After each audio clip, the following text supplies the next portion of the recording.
Chẳng phải vì yêu hậu Lâm Triều soán đoạt quốc gia, khiến tông thất Lý Đường thương tích chất chồng. Ta là cháu nội của Lý Nhị. Cái danh làng nhà Vương Lý Sung này nay đã trở thành một đạo bùa đòi mạng. 5.000 tàn binh phía trước muốn lấy ta đổi lấy Vinh Hoa, phía sau là 10 vạn đại quân đang truy đuổi để xử lý ta. 5.000 đối đầu 10 vạn. Kiếp này, ha ha ha. Dũng sĩ đều ở bên ta. Bị cáo Lý Sung phạm tội thao túng thị trường chứng khoán và kỳ hạn, tội giao dịch nội gián, tội gây quỹ lừa đảo, tội tham ông, tội rửa tiền, tội lừa đảo ngoại hối, tội đưa hối lộ, tổng hợp nhiều tội danh. Trước tiên tuyên án đăng xuất vĩnh viễn.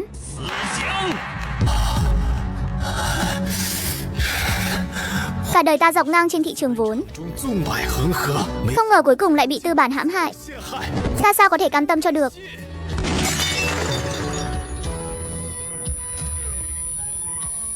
Lũ yêu ma nữ nhân kia không đáng để tranh đấu. Đây chỉ là phàm nhân thôi sao?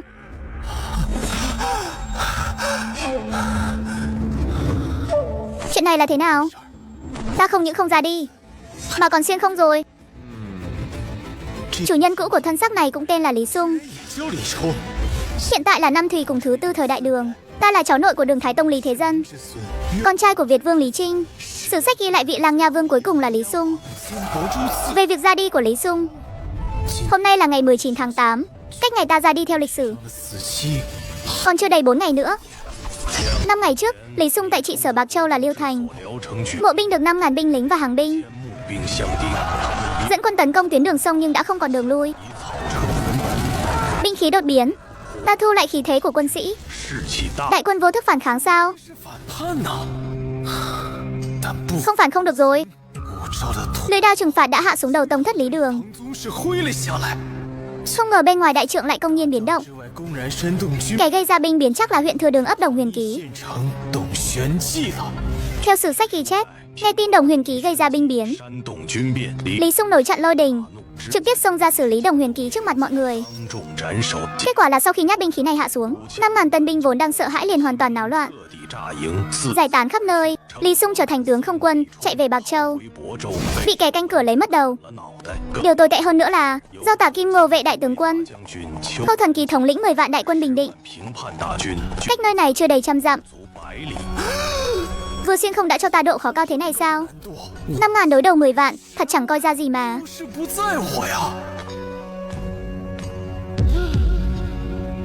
Đại Đường thực hành chế độ phủ binh, nhưng đến hiện tại, chế độ phủ binh đã không còn hùng mạnh như những năm Trình Quán nữa.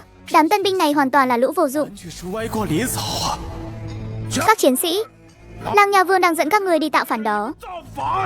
Phía Lạc Dương, Thái hậu đã hạ chỉ 10 vạn tinh nhuệ Tả Kim Ngô vệ của đại tướng quân Khâu Thần Ký đang ở trên đường tới đây rồi. Mấy ngàn người Bạc Châu chúng ta lấy gì ra mà đánh?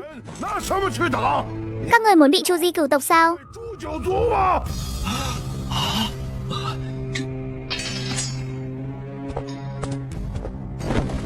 Đại vương, Đồng Huyền Ký làm loạn lòng quân, xin đại vương hạ lệnh để thuộc hạ đi xử lý ngay tên tặc tử này. Không cần đâu. Trong lịch sử chẳng phải chính ngươi là kẻ xúi giục ta lấy đầu của hắn ta sao?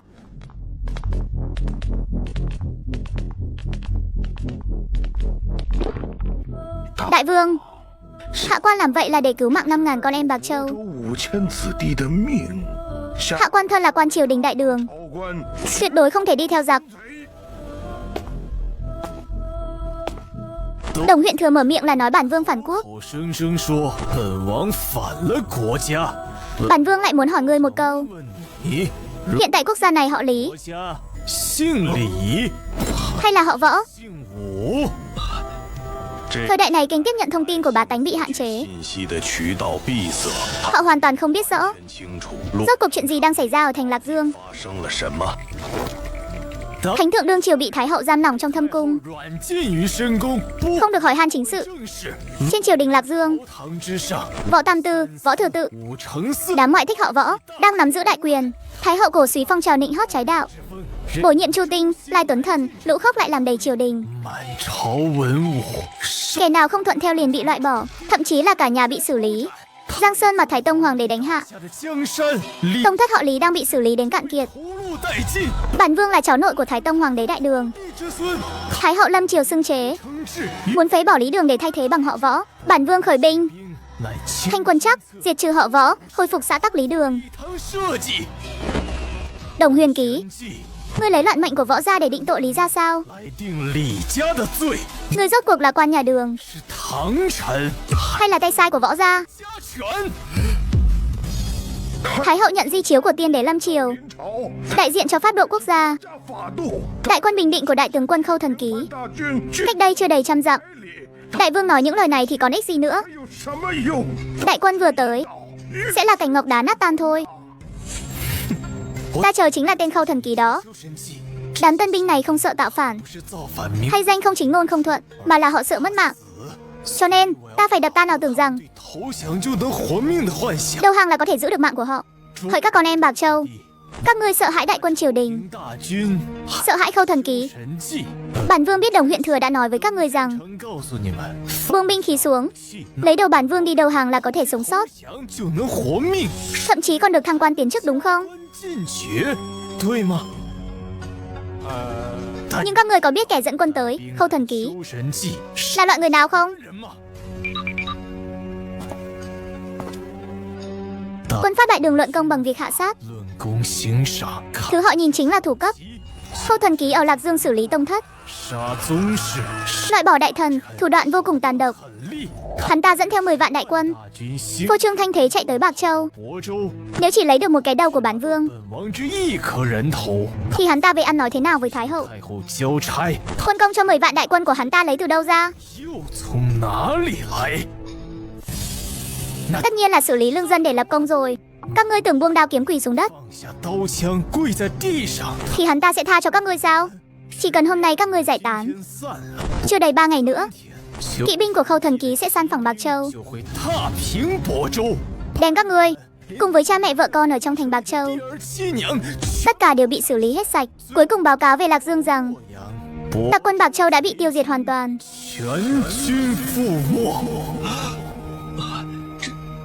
Sử sách ghi chép Khâu Thần Ký trị vì Bạc Châu, quan lại mặc đồ trắng ra khỏi doanh trại. Thần Ký vung đao xông vào xử lý họ, phá hủy hơn ngàn gia đình, đem nỗi sợ tạo phản của tân binh chuyển hóa thành nỗi sợ đối với Khâu Thần Ký. Đây chính là mục đích của Lý Sung. Dù thế nào cũng là một nhát binh khí thôi, trốn tránh cũng là một nhát binh khí. Đi theo bản Vương họa chăng còn tìm được một con đường sống. Đừng có nói nhảm nữa. Triều đình tự có vương pháp, sao có thể xử lý người không có tội?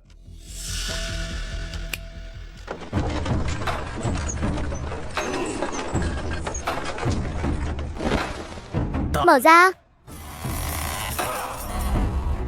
Anh, đây đều là ngân khố Bạc Châu ta đã dọn sạch trước khi khởi binh. Dùng lý lẽ để thuyết phục, dùng lợi ích để lay động. Đây chính là kế Liên Châu.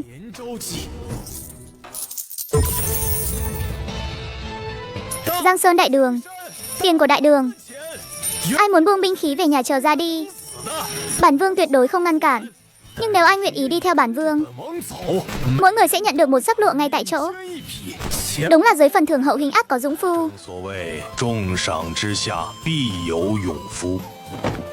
Nguyện vì làng nhà Vương liều mình. Nguyện vì làng nhà Vương liều mình.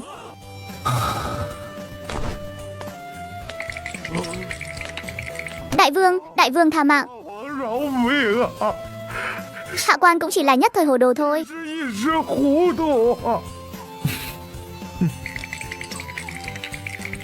Ngươi không hồ đồ, ngươi rất thông minh.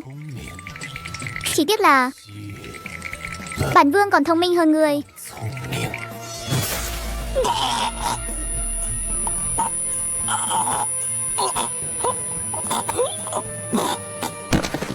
Yêu hậu xoán đoạt quốc gia, Nhật Nguyệt đảo lộn, dòng giống họ Võ lần lướt, muốn triệt hạ tông thất chúng ta. Trong nước chia 5 xẻ 7, xã tắc sắp đổ nhào. Bản Vương mang dòng máu của Thái Tông, vâng mệnh huyết chiếu của thiên tử diệt trừ Võ gia. Dù có phải mất mạng nơi trận mạc, cũng không làm nhục tông miếu. Đổ tội sao? Ai mà chẳng biết làm cơ chứ. Đám tân binh nhìn nhau ngơ ngác, hoàn toàn không hiểu gì cả. Nghe những lời đầy ẩn ý đó, chỉ biết đứng ngây ra nhìn hắn, vẻ mặt đầy mờ mịt. Lý Sung bất lực ôm trán, lập tức đổi sang một cách nói dễ hiểu nhất. Phát tiền phát lương. Theo ta khôi phục Giang Sơn. Phát tiền phát lương. Theo ta dốc sức vì nước.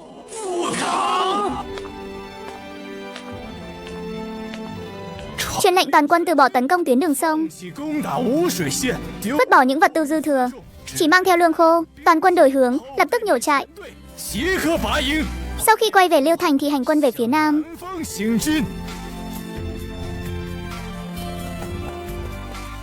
Ánh mắt Lý Sung nhìn về hướng nam. Nơi đó chính là Cự Dã Trạch. Danh tướng Bành Việt dưới trướng Lưu Bang cũng từng khởi binh từ vùng đầm lầy này. Hậu thế còn biết đến nó với một cái tên nổi tiếng hơn: 800 dặm thủy bạc Lương Sơn, Nhật Nguyệt Sơn Hà Vĩnh tại Đại Đường, Giang Sơn, Vĩnh Cửu.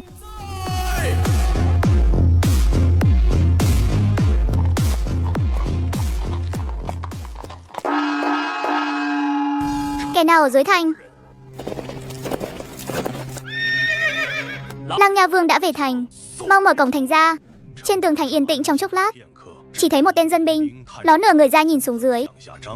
Người này tên là Mạnh Thanh Bàng, là một kẻ lưu manh xảo quyệt nơi phố thị. Trong sử sách ghi chép chính là kẻ này. Thấy Lý Sung bại trận chạy về, đóng chặt cổng thành. Thừa lúc nguyên chủ đang gọi cửa không đề phòng liền xử lý hắn. He, giờ giới nghiêm đã điểm. Theo luật pháp Đại Đường, không được mở cổng thành. Đại quân bình định của triều đình cách đây không xa. Đại vương đột nhiên lui quân mà không báo trước. Xin đại vương hãy lui quân 10 dặm ngoài thành để đóng trại. Sáng mai rồi tính sau. Mạnh Thanh Bàng mở cửa. Không phải chứa người anh em, ngươi làm ăn kiểu gì vậy? Ta trong lịch sử lại bị cái hạng tôn tép này xử lý sao? Thân binh phía sau Lý Sung không hề do dự, cung tên trong tay đồng loạt sẵn sàng. Mạnh Thanh Bằng thấy vậy định rụt đầu lại tránh né, nhưng mũi tên như tia chớp đã xuyên qua cổ họng hắn. Đám dân binh trên tường thành không kịp phản ứng gì, đã bị hạ sát hàng loạt.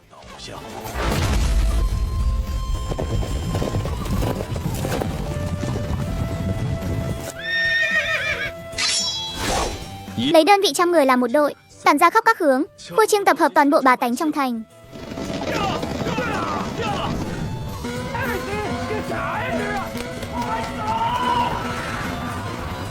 Nửa canh giờ sau, trên quảng trường trước phủ Bạc Châu ánh lửa sáng rực. Gia quyến của 5.000 binh sĩ cùng với quan lại lớn nhỏ trong thành đều bị tập trung đông nghẹt tại quảng trường và lân cận. Các con phố lân cận, đám đông vô cùng hoang mang lo sợ. Đại quân của Khâu Thần Ký cách Bạc Châu chưa đầy 50 dặm. Muộn nhất là trưa nay, tiên phong của Kim Mồ Vệ sẽ tới nơi.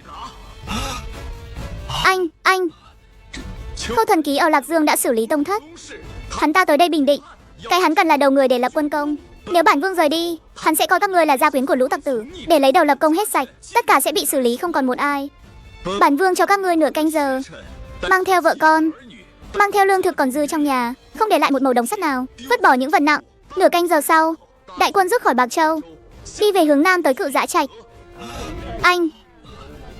Trong đám đông bùng nổ một sự náo động lớn. Binh sĩ xông vào đám đông, kéo người thân của mình liều mạng chạy về nhà, thu dọn hành lý và đồ đạc quý giá. Mở kho lương ra, toàn bộ lương thảo còn lại đều xếp lên xe. Một hạt gạo, một miếng sắt cũng không được để lại Bạc Châu. Đi tới các tiệm rèn, xưởng mộc trong thành. Tất cả thợ rèn, thợ mộc, thợ đóng thuyền, dẫn theo cả gia quyến cùng với đe sắt, bếp lò, cơ đục. Bất kể là dụng cụ gì, đều phải mang đi hết. Kẻ nào dám kháng lệnh, xử lý ngay tại chỗ. Tuân mệnh, thợ rèn, thợ mộc, thợ đóng thuyền. Những nhân tài này mới là nền tảng để ta trụ vững tại Cự Dã Trạch.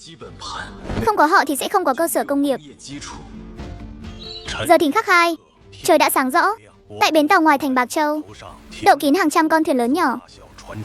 Những con thuyền này là sau khi Lý Sung vào thành, đã phải binh phong tỏa bến tàu, cưỡng chế trưng dụng hơn 2 vạn binh lính, gia quyến, thợ thủ công mang theo vật tư, dưới sự chỉ huy của quân đội đang rầm rộ lên thuyền. Trước khi ta xuyên không tới đây, Nguyên chủ đã vội vàng khởi binh mà không theo đúng hẹn. Em rằng ông bố rẻ tiền là Việt vương Lý Trinh của mình lại bị hắn hại thảm rồi đây. Mau mang bút mực và một mảnh lụa trắng tới đây.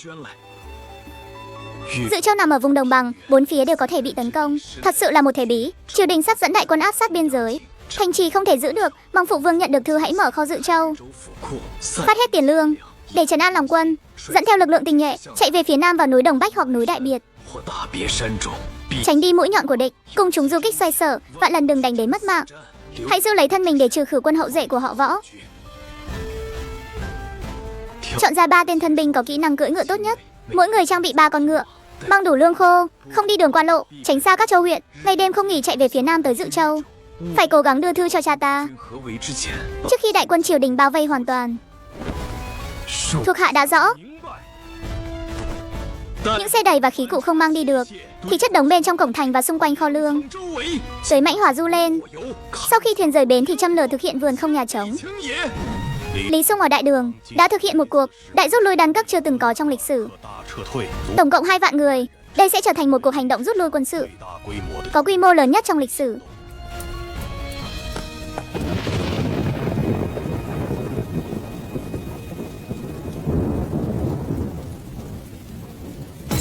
Tà Kim Mô vệ đại tướng quân Khâu Thần Ký 4 năm trước chính là kẻ này vâng mệnh lệnh của Hoàng Thái Hậu, đi tới Ba Châu, ép buộc Trương Hoài Thái tử Lý Hiền phải tự tận.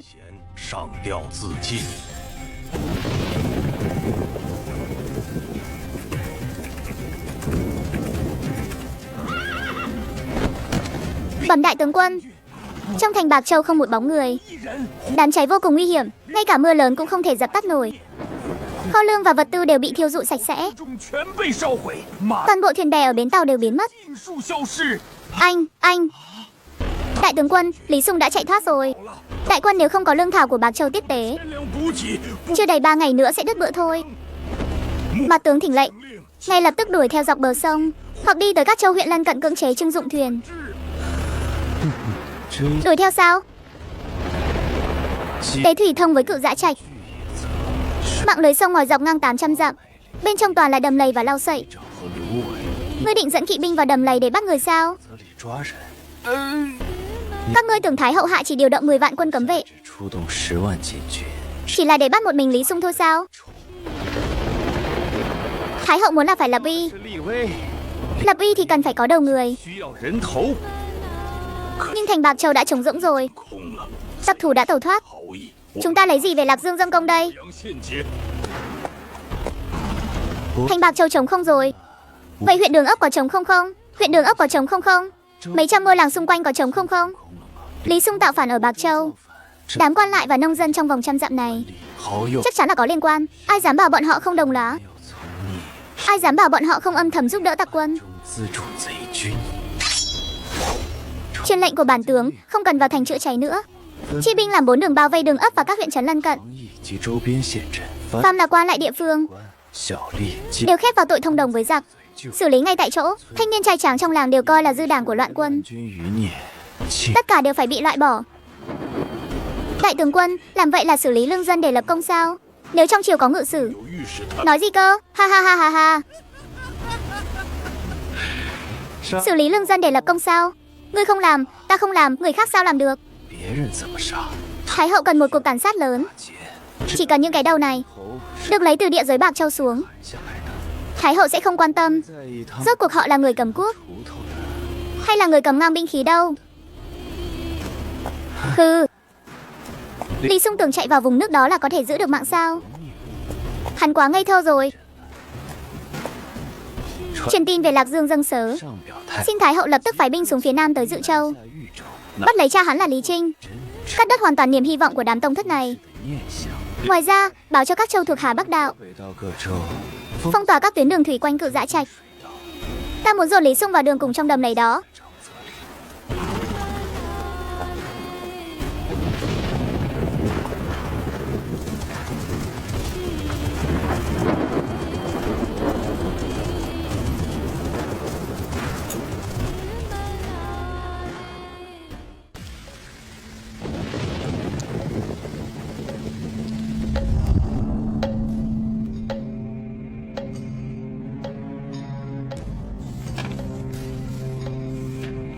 Tà Kim Mô vệ đại tướng quân Khâu Thần Kỳ tàu báo, dẫn đại quân tới Bạc Châu, đám tặc thủ.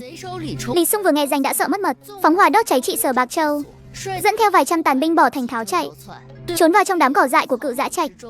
Thần đã thu phục được Bạc Châu, đang tiến hành càn quét đám loạn đảng trong rừng xung quanh, đã xử lý hơn 3.000 tên để răn đe kẻ khác. Lỗ Vương Lý ngài không lên được thủ cấp sao?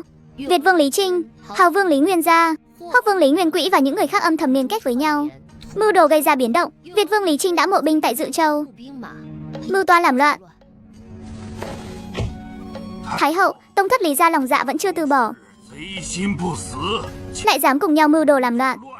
Nay Khâu đại tướng quân đã bình định được Bạc Châu, cái tên tiểu tử Lý Xung đó trốn vào vũng nước, chẳng khác nào tự tìm đường ra đi sớm. Thần xin Thái hậu lập tức hạ chỉ, đem toàn bộ Tông thất Lý gia ở Lạc Dương và Trường An tống vào ngục, để giải quyết hậu họa về sau. Chu Tinh, Bạc Châu đã loạn rồi, Dự Châu cũng loạn rồi. Trong thành Lạc Dương chắc hẳn có không ít kẻ đang nảy sinh ý đồ xấu. Thần nguyện thay Thái hậu chia sẻ nỗi lo này. Phàm là kẻ nào có lòng oán hận hay âm thầm đồng lõa với phản đảng, thần nhất định sẽ khiến chúng phải nhận tội mà không dám giấu giếm. Nhà Phật nói về nhân của nghiệp chướng. Nghiệp chướng ở Lạc Dương này thần sẽ thay Thái hậu dọn dẹp sạch sẽ, tuyệt đối không làm phiền đến sự thanh tu của Thái hậu.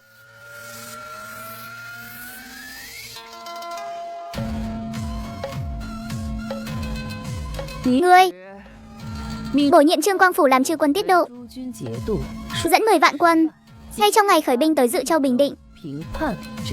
Lý Xung đã trốn vào Cự Dã Trạch rồi sao? Báo cho Hà Nam, Hà Bắc các châu huyện hãy phong tỏa đường thủy, mặc kệ hắn đi thôi. Thần tuân chỉ. Thái hậu, tại sao không tiếp nạp kiến nghị tiêu diệt toàn bộ tông thất của ta? Đáng ghét thật, lại để cho con cháu Hoàng Chu Tinh này tranh mất hảo cảm của Thái hậu rồi. Khâu Thần Ký nhất định đang báo cáo láo về quân tình. Mật tín trong đồng quỹ rất nghiêm mật. Ngân khố Bạc Châu bị thiêu thành thành trống rỗng.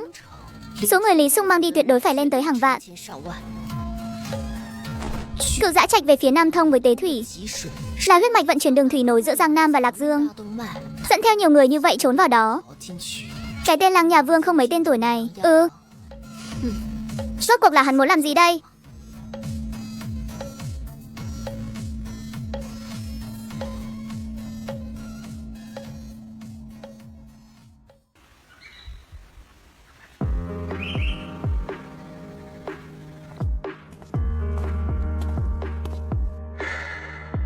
Bên trong đại sảnh phủ trị sở Dự Châu, Việt Vương Lý Trinh đang mặc một bộ giáp minh quang kiểu cũ. Nhìn bộ giáp này là bộ giáp Lý Trinh từng mặc khi theo Thái Tông Hoàng đế chinh chiến, từng đứng ở vị trí cao trong lịch sử. Nay mặc trên người lại lộ ra vẻ có chút cô độc. Vương gia, đại thế đã mất rồi, chi bằng nhân lúc đại quân triều đình chưa tới, hãy giải tán binh lính đi. Vương gia hãy dâng sớ thỉnh tội. Họa chăng Thái hậu còn nghĩ tới tình nghĩa tông thất? Nói nhảm, con mụ yêu phụ võ gia đó xử lý người Lý gia chúng ta còn ít sao? Thỉnh tội cũng là một con đường ra đi thôi. Lão tử dù có mất mạng cũng phải mất ở nơi trận mạc. Báo mật tín của đại vương ở Bạc Châu. Ngay lúc mọi người đều nghĩ rằng đây chắc chắn là lá thư tuyệt mệnh của Lang Nha Vương trước khi bại trận, hoặc là một lá thư cầu cứu viết cho cha mình, thì Lý Trinh lại bật cười. Ha ha ha ha. Cái thằng tặc tử này, các ngươi nhìn xem, lão tử đã bảo cái thành Dự Châu này, cái mai rùa thối tha này không thể ở lại được mà. Muốn làm ta khốn đốn sao? Dự Châu nằm ở vùng đồng bằng, bốn phía đều có thể bị tấn công, thật sự là một thế bí. Đại quân của Trương Quang Phủ đang áp sát biên giới, thành trì không thể giữ được. Hãy trốn vào núi Đồng Bách hoặc núi Đại Biệt, tránh đi mũi nhọn của địch, tiến hành du kích xoay sở. Mọi thứ đều là một trận quyết chiến sinh tử. Anh Vương gia, ý của đại vương là muốn chúng ta bỏ thành sao? Đây chẳng phải là dâng Dự Châu cho triều đình sao? Nếu chúng ta chui vào rừng sâu núi thẳm, chẳng phải sẽ trở thành giặc cướp sao? Thành giặc cướp thì đã sao? Lão tử đã giả làm cháu ngoan nửa đời người rồi. Làm vua một vùng núi thì có gì thiệt thòi cho ngươi? Nhi tử của ta từ nhỏ đã đọc đủ thứ sách, thông tuệ vô song. Nó nói vào núi thì cứ vào núi. Vương gia xin hãy tam tư, nếu bỏ thành chạy trốn, quân tâm tất sẽ tan rã. Huống hồ trong núi không có lương thực. Ai bảo không có lương thực? Truyền quân lệnh đem tiền đồng trong phủ khố Dự Châu cùng với lương thực quyên góp được chia hết cho anh em. Bảo bọn họ ai muốn về nhà thì cứ đi, ai muốn theo lão tử vào núi thì phát tiền phát lương. Lập tức thu dọn hành lý.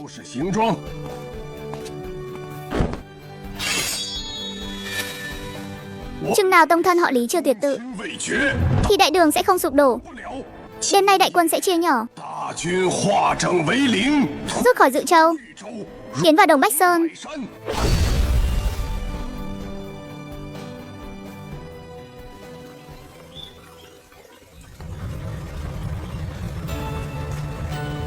Trận mưa thu tầm tã cuối cùng cũng tạnh, nhưng thời tiết lại vô cùng oi bức. 2 vạn người chen chúc trên thuyền ăn ngủ nghỉ chỉ mới 3 ngày. Bệnh nôn mửa và tiêu chảy đã bắt đầu lan rộng. Đại vương, hậu đội lại có mấy chục người già yếu lâm bệnh rồi. Những người khác cũng than phiền không tìm thấy tiền đồng. Đến một bữa cơm nóng cũng không được ăn. Không ngờ vấn đề nan giải đầu tiên khi Xuyên không tới lại là giải quyết việc vệ sinh cho 2 vạn người này. Đám người này cứ phòng ấy xuống sông, rồi lại lấy nước dưới sông lên uống. Toàn quân không tan biến mới là lạ. Truyền lệnh, điều thứ nhất, đội tàu chia lại thành 3 đội tiền, trung hậu, giữ khoảng cách với nhau. Thuyền quân nhu và thuyền gia quyến đi ở giữa.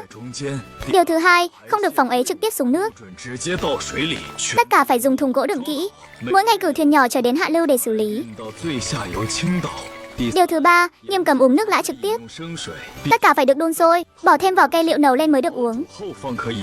Kẻ nào uống nước lã sẽ bị phạt 20 gậy trước đám đông. Điều thứ tư, từ ngày mai, thuyền nào để xảy ra dịch bệnh diện rộng, tất cả sẽ bị liên đới chịu phạt. Thuộc hạ đi truyền đạt ngay.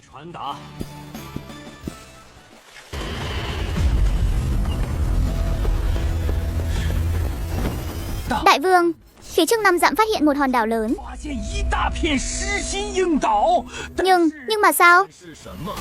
Quanh hòn đảo, trên các lối thủy đạo có hàng trăm con thuyền gỗ liên hoàn. Trên thuyền treo cờ đen. Có người đã chiếm đóng nơi đó. Trong tay họ có cung nỗ, đã chặn đường lối thủy đạo rồi. Ha ha. Thủy Bạc Lương Sơn, sơn này vốn là nơi ẩn náu của những kẻ liều mạng và bọn buôn muối lậu. Xem ra chúng ta đụng phải địa đầu xa rồi.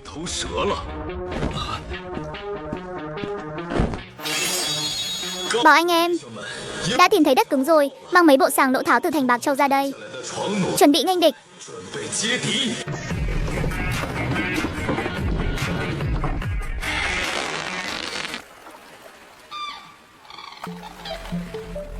Lương Sơn thời Đường chỉ là một ngọn núi cô độc bên cạnh Cự Dã Trạch. Hẳn chính là nơi này rồi. Lý Sung ngẩng đầu nhìn lên. Trên một vọng lâu của hòn đảo, một tên cầm đầu thủy phỉ cởi trần, đeo băng bịt mắt một bên, đang ngạo mạn vung đại đao, miệng hét lớn. Đội tàu đối diện nghe cho kỹ. Vào Cự Dã Trạch này thì phải tuân theo quy tắc của ta. Để lại 10 thuyền chở đầy tiền lương và tất cả phụ nữ. Ông đây sẽ cho các người đi qua. Nếu không, binh khí của lão tử sẽ tiễn các người ra đi hết. Đại vương, lũ thủy phỉ còn con mà cũng dám khẩu xuất cuồng ngôn. Mặt tướng xin dẫn 500 binh sĩ dùng thuyền nhẹ đột phá vòng vây. Trong vòng nửa canh giờ sẽ xử lý xong cứ điểm địch. Trên thuyền chúng ta toàn là gia quyến và quân nhu, chỉ cần mất một người, đối với bản vương đều là vụ làm ăn lỗ vốn.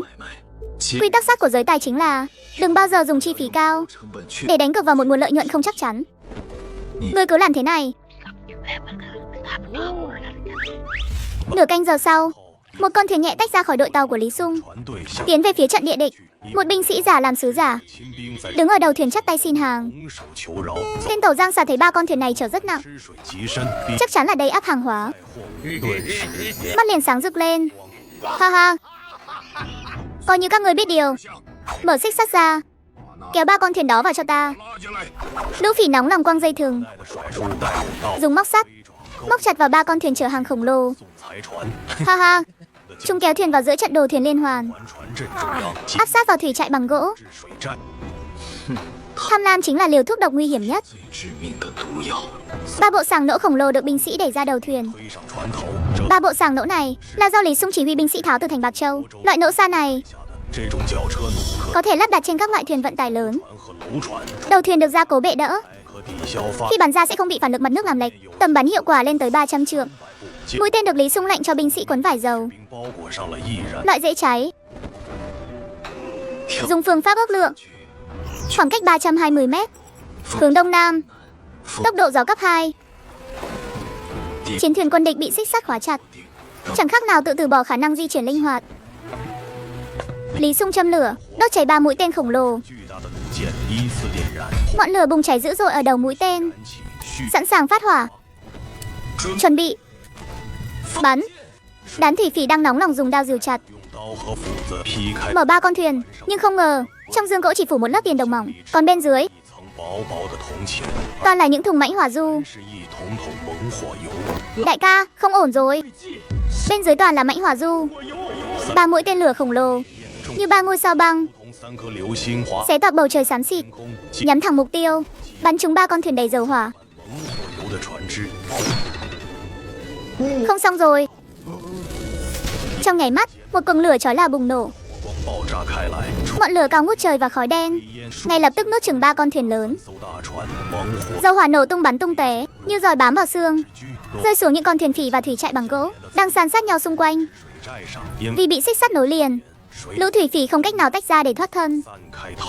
Ngọn lửa mượn sức gió nhanh chóng biến hàng trăm con thuyền phỉ thành một biển lửa. Thực sự, Vọng Lâu đổ sập xuống. Tên tàu giang xà toàn thân bốc cháy ngã xuống từ trên cao, phát ra tiếng gào thét thảm thiết. Vô số tên phỉ bốc cháy như những đốm lửa, nhảy xuống nước tìm đường sống, dù là ở dưới nước hay trên đảo. Miễn là còn thở đều phải bị xử lý.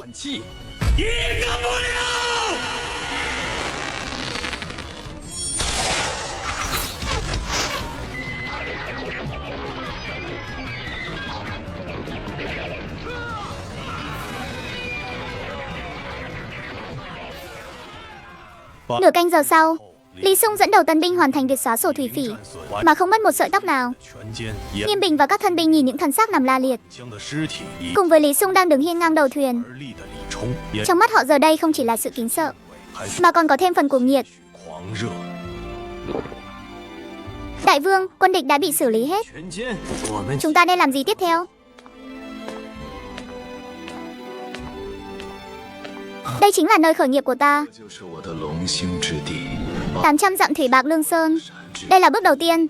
Tiếp theo, ta sẽ dùng cách của mình để tái thiết lại toàn bộ đại đường.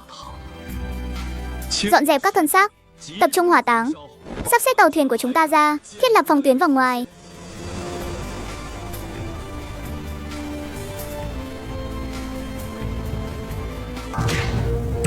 Mắt chó của ngươi mù rồi sao? Đây là khẩu phần của quan viên triều đình.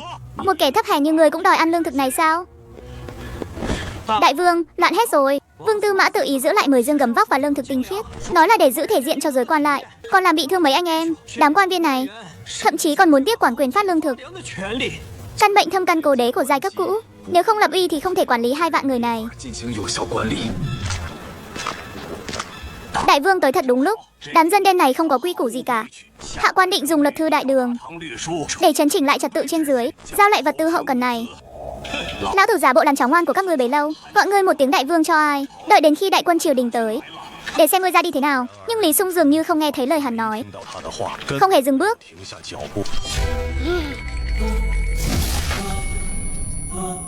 Toàn trường bỗng chốc im phăng phắc. 2 vạn người kinh hãi nhìn Lý Sung như một vị chiến thần. Quan lại và phú hộ sợ tới mức bùn rùn tay chân, quỳ rạp xuống đất. Luật thư đại đường, trật tự tôn ti. Tại Cự Dã Trạch này, bản vương chính là pháp luật. Thân phận trước kia của các ngươi, dù là quan viên hay thương nhân, dân thường hay tội nhân, giờ đây tất cả đều bằng không. Từ nay về sau các người chỉ có một thân phận, nhân viên dưới trướng bản vương. Trên hòn đảo này không nhìn xuất thân, chỉ nhìn kê bia. Làm bao nhiêu việc, hạ gục bao nhiêu địch thì nhận bấy nhiêu tiền lương. Ai đạt kê bia, bản vương bảo đảm người đó có cuộc sống sung túc. Nhưng nếu ai không đạt kê bia thì thật xin lỗi, bản vương sẽ sa thải trực tiếp, đuổi ra ngoài, để mặc cho tự sinh tự diệt ở Cự Dã Trạch. Mặc dù Lý Sung nói bằng những từ ngữ bình dân dễ hiểu, nhưng nhiều người dân vẫn lộ vẻ thắc mắc, bắt đầu bàn tán xôn xao. Cái ký hiệu này là ý gì nhỉ? Con quản lý nhân viên là gì thế?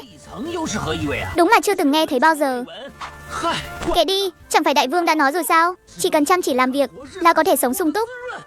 Làm việc là có tiền có lương. 2 vạn người vốn đang oán hận, giờ đây trong mắt rực lên ánh sáng cuồng nhiệt. Mọi người đồng thanh hô lớn. Mọi người phân công rõ ràng. Người khỏe thì đi chặt cây, người yếu hơn thì sửa sang nơi ở. Thợ thủ công phụ trách xây dựng nhà cửa. Dưới sự chỉ huy thống chủ của Lý Sung, chỉ trong một ngày, trên đảo hoang đã hình thành nên hình dáng của một doanh trại. Đây chính là dùng lao dịch thay cho binh trận, muốn nhanh chóng ổn định dân sinh và phát triển hạ tầng. Đây là lựa chọn duy nhất của Lý Sung lúc này. Vương gia, việc rèn sắt này là công việc tỉ mỉ. Lão già này cả ngày không nghỉ ngơi, cùng lắm cũng chỉ rèn được 2 mũi binh khí tốt. Với số binh khí bị mất, biết đến bao giờ mới làm xong đây? Ai bảo ngươi một mình làm từ đầu đến cuối chứ? Nhìn cái sắt này đi. Quy trình vận hành tiêu chuẩn. Lý Sung muốn nhét tư duy công nghiệp hiện đại vào đầu những thợ rèn đại đường. Chia nhỏ các công đoạn ra, 10 người chuyên phụ trách kéo ống bổi nấu sắt, 10 người đạp bàn đạp rèn phôi thô. Ngươi và đồ đệ chỉ phụ trách công đoạn cuối cùng là rèn tinh xảo và nắm vững kỹ thuật tôi hỏa. Lão thợ rèn nhìn bản vẽ mà tay run rẩy, mắt muốn lôi cả ra ngoài. Cái này chẳng phải là sỉ nhục tổ sư ra sao? Rèn ra cái thứ gì thế này? Lý Sung đã lường trước phản ứng của thợ rèn, liền quẳng ra bản vẽ thứ 2 và thứ 3. Chúng ta không cần rèn hoành đao, cứ theo bản vẽ này mà làm. Tân binh không có võ nghệ, vậy thì chỉ luyện một động tác, dàn trận, cầm ngang trường thương tiến về phía trước. Đây chính là phương trận Macedonia trên khắc chế kỵ binh. Quy trình đơn giản nhất, năng suất tối đa nhất. Trong vòng 3 ngày, ta muốn thấy 2.000 mũi trường thương và 10 mẫu vật của bản vẽ thứ 3. Lão thợ rèn hoàn toàn bị khí thế của Lý Sung khuất phục, liên tục gật đầu.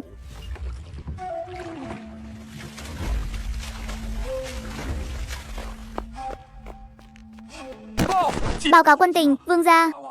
Khâu Thần Ký, 10 vạn đại quân của lão ta không xuống nước tấn công chúng ta, nhưng đã khóa chặt vào ngoài Cự Dã Trạch tất cả các cửa biển và đường thủy vận. Hơn nữa bọn chúng đang điên cùng xử lý dân làng ven bờ, đem mấy ngàn thân xác đã thối rữa ném hết xuống thượng nguồn Cự Dã Trạch. Đại vương, chúng định đầu độc từ nguồn nước sao?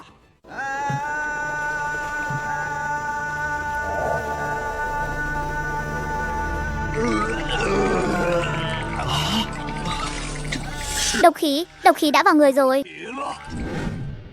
Đại vương, nước bên ngoài đều bị nhiễm độc hết rồi, chướng khí nhập thể rồi. Lão già này mạn phép đề nghị tất cả mọi người khi uống nước phải dùng lửa lớn đun sôi trong nửa canh giờ, sau đó dùng hùng hoàng để trừ tà, mới có thể bảo toàn mạng sống. Dùng hùng hoàng trừ tà. Kiến thức y học của lão già này vẫn còn dừng lại ở giai đoạn vô y sao? Nếu nguồn nước bên ngoài bị ô nhiễm thì hãy thiết lập hệ thống lọc nước. Đây là công trình hạ tầng sớm muộn gì cũng phải làm. Độc kế của Khâu Thần Ký chỉ là nhắc nhở ta mà thôi. Trên bản vẽ, vẽ một tháp gỗ hình phiếu nhiều tầng cao 3 trượng. Đây là giải pháp tối ưu nhất mà Lý Sung có thể nghĩ ra.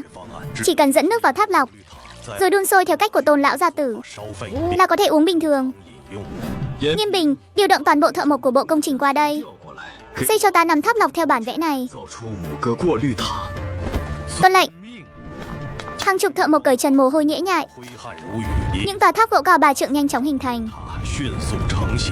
Binh sĩ vác những bao tải, đổ đá vụn lớn vào tầng trên cùng, rồi đổ cát mịn đã lọc vào tầng giữa. Cuối cùng, một nhóm người vung búa sắt, đặt đống than củi như núi thành bột cực mịn, đổ vào tầng dưới cùng, đá vụn chặn tạp chất, cắt lọc bùn đất.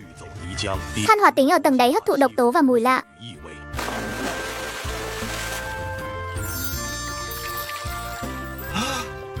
Không mùi không vị, trong vắt như gương. Nước này còn trong hơn cả nguồn nước chưa bị ô nhiễm. Cái này sao có thể chứ?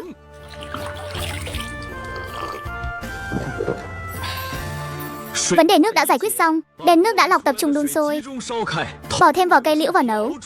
Cứ yên tâm mà uống đi. Đám đông ngẩn người một giây, sau đó bùng nổ tiếng reo hò vang tận trời xanh.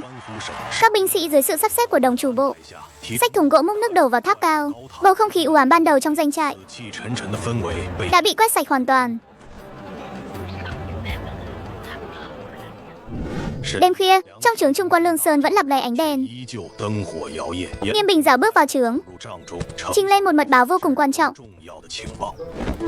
Mọi việc đã được thực hiện theo dặn dò của ngài. Khâu Thần Ký đã bị những thân xác và khói độc ở Hạ Lưu lừa gạt hoàn toàn để tranh công tiêu diệt quân phản loạn. Lão ta đã hạ lệnh cho 10 vạn đại quân nhổ trại, tốc hành trở về Lạc Dương. Lòng Lý Sung không hề dao động. Với tính cách ham công trộm thành tích của Khâu Thần Ký, việc lão ta rút quân nhanh chóng đã nằm trong dự tính. Ngay từ hôm qua, Lý Sung đã tường kế tựu kế, lệnh cho binh sĩ vớt những thân xác do Khâu Thần Ký thả trôi, thay bằng quân phục bằng vải thô của phe mình, đồng thời đốt củi đá ven bờ. Như vậy, Khâu Thần Ký ở Hạ Lưu nhìn thấy những thân xác trôi tới và khói vàng, sẽ tưởng rằng bọn người Lý Sung đã nhiễm dịch bệnh và bắt đầu hỏa táng thân xác hàng loạt. Giải trừ nguy cơ chỉ là bước đầu tiên. Tiếp theo mới đến lượt ta ra bài. Khâu Thần Ký rút lui. Tuyến đường tiếp tế hậu cần của lão đi thế nào? 10 vạn đại quân có lượng lớn nhu yếu phẩm hậu cần. Khâu Thần Ký ham công, tất nhiên sẽ để đại quân đi trước, lương thảo đi sau. Đây là một cơ hội tuyệt vời. Đại vương, Khâu Thần Ký để di chuyển gọn nhẹ đã cho thuyền chở, giáp da và kiếm sắt đúc theo mẫu của triều đình lên 30 con thuyền vận tải, chỉ cử 800 lính địa phương chậm rãi áp tải về kinh theo đường sông Tế Thủy. Kiếm sắt đúc sẵn, đúng là trời giúp ta rồi, Khâu Thần Ký. Ta thật sự phải cảm ơn các người. Lô hàng này ta nhất định phải lấy được. Đại vương xin hãy tam tư, chúng ta vất vả lắm mới lừa được Khâu Thần Ký. Nếu lúc này xuất binh cướp quân nhu, Khâu Thần Ký nhất định sẽ nổi trận lôi đình, dẫn đại quân quay lại tấn công. Nghiêm Bình, làm việc gì cũng phải dùng não. Ai nói cho người biết, đi cướp là nhất định phải để lại tên tuổi của mình.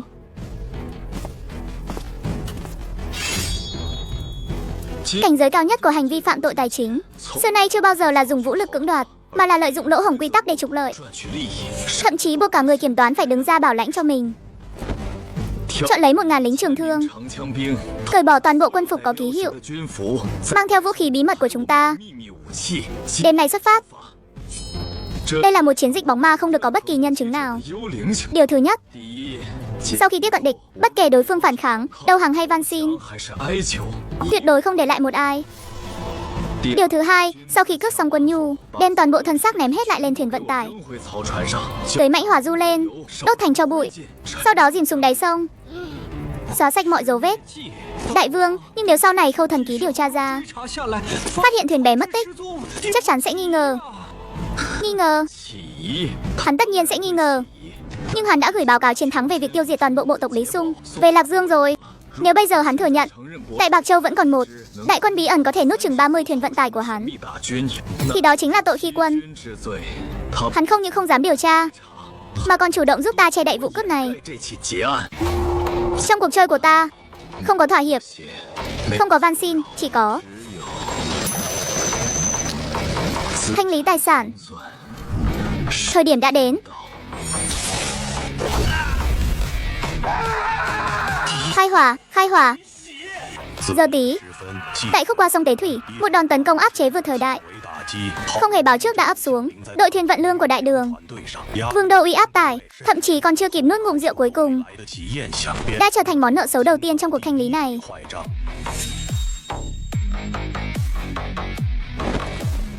Bắn. 10 con rồng lửa phun ra, đan chéo bao phủ khắp mặt sông. Loại mãnh hỏa dù có pha tạp chất hóa học tinh chế gặp nước không tắt, mặt sông trong nháy mắt biến thành địa ngục. Lính vận tải nhảy xuống nước, chỉ cần nhô đầu lên sẽ bị lấp dầu nổi trên mặt nước nuốt chửng lần nữa. Sang nỗ tiêu hao 3 mũi, mãnh hỏa du tiêu hao 20 thùng, thương vong nhân sự không.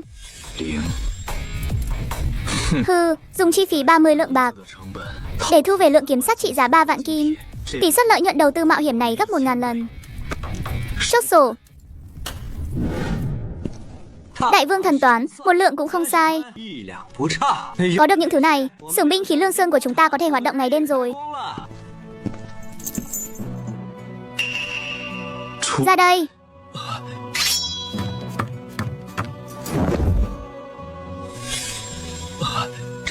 Trong hoàn cảnh thảm hại như thế này, mà trong mắt người phụ nữ này lại không hề có chút sợ hãi nào.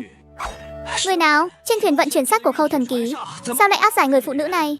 Bất kể là ai, quy tắc sắt của chiến dịch bóng ma không được có bất kỳ nhân chứng nào. Xử lý đi, rồi cho chìm xuống sông cùng thuyền luôn. Thủ tiêu ta, vậy thì cả đời này ngươi cũng đừng hòng đổi được đống sắt này thành tiền bạc đâu. Ngươi sẽ trắng tay đấy. Lăng Nha Vương Lý Sung, dừng tay. Ngươi nhận ra ta sao? Tống Thất Đại Đường, dám động vào địa bàn của Khâu Thần Ký tại danh giới Bạc Châu.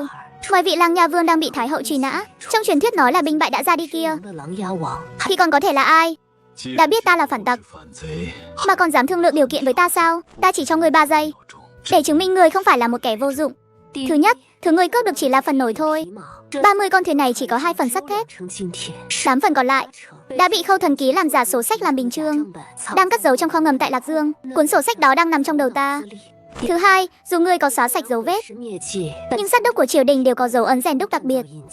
Khứu giác của nội vệ Lạc Dương còn thính hơn cả chó. Chỉ cần ngươi dám bán một cân sắt ra chợ đen, bọn chúng sẽ lần theo dấu vết, lật tung sao huyệt 800 dặm lương sơn của ngươi lên. Thứ ba, cái cơ đồ phụ quốc này của ngươi muốn làm lớn, dựa vào cướp bóc thì không thể tạo ra một thời thịnh thế đại đường được đâu. Ngươi cần rửa sạch số hàng đen này, cần thiết lập thương đạo ngầm, cần một người đứng đầu thị trường đen lớn nhất đại đường như ta, đại trưởng quỹ, cựu quan tình báo thượng quan Thanh Võ. Trong khoang thuyền đầy mùi máu và khói khét này, 2 người đã hoàn thành cuộc đối đầu đầu tiên. Không có chuyện anh hùng cứu mỹ nhân, chỉ có 2 quyết định. Sự ràng buộc lợi ích cực kỳ lạnh lùng giữa những kẻ thông minh. Ha ha ha. Từ giờ trở đi, cô chính là đại trưởng quỹ. Chức vụ cao nhất Lương Sơn không liên quan đến tài năng. Vương gia, giá thuốc của ta rất cao đấy. Nếu làm việc không thoải mái, ta sẽ rút lui bất cứ lúc nào. Đã lên thuyền tặc của ta, muốn xuống thuyền chỉ có con đường mất mạng. Thời khắc tăm tối nhất trước bình minh, 30 con thuyền trên vịnh Tế Thủy đã bị dọn trống. Đáy thuyền tàu tầng thấp nhất bị đục thủng, dẫn người phá hủy toàn bộ thuyền, cùng với việc đắm thuyền xuống sông. Mọi tội chứng đều bị xóa sạch hoàn toàn. Đại vương, đầu đuôi đã được xử lý sạch sẽ. Nhưng thuộc hạ có một chuyện không rõ. Khâu Thần Ký có 10 vạn đại quân đang ở doanh trại cách đây mấy chục dặm. Một khi hắn phát hiện thuyền không đến đúng hạn, chắc chắn sẽ phái đại quân tìm kiếm dọc mặt sông. Một khi sự việc bại lộ, Thái hậu nhất định sẽ lôi đình trấn nộ. Ha ha ha, Thanh Võ, cô hãy dạy cho cái gã bướng bỉnh này thế nào gọi là thủ đoạn. Kẻ ngu ngốc Khâu Thần Ký, số sắt này vốn dĩ là sổ đen do hắn lén lút tham ông sau lưng Võ hậu. Hắn không dám dùng beng đi tìm đại vương. Đây là muốn đem cái nồi đen cướp bóc này trực tiếp úp ngược lên đầu Khâu Thần Ký. Khâu tướng quân, số sắt này bản vương nhận lấy rồi. Người tham ông Quân Nhu, hủy thuyền diệt tích, thủ đoạn đốt túi riêng này bản vương rất khâm phục. Cái nồi này người hãy độ cho kỹ, đa tạ Thái hậu ban thưởng. Nếu hắn đã coi tinh thiết là lương thực để tham ông, vậy thì số nợ này hắn phải tự gánh vác khi về núi.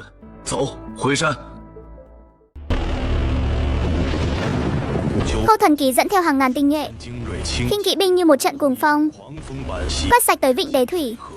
Nhìn mặt sông trống rỗng và mấy tấm gỗ mục bị cháy xém, sắc mặt vị đệ nhất khốc lại đại đường này phút chốc từ xanh mét chuyển sang trắng bệch. Đại tướng quân, đây là thứ tìm thấy ở bờ sông. Khâu Thần Ký giật lấy thẻ gỗ, ánh mắt lướt qua những dòng chữ đỏ tươi, nhìn chằm chằm vào dòng chữ Lễ Đường Tông, chỗ ký tên của quan sử.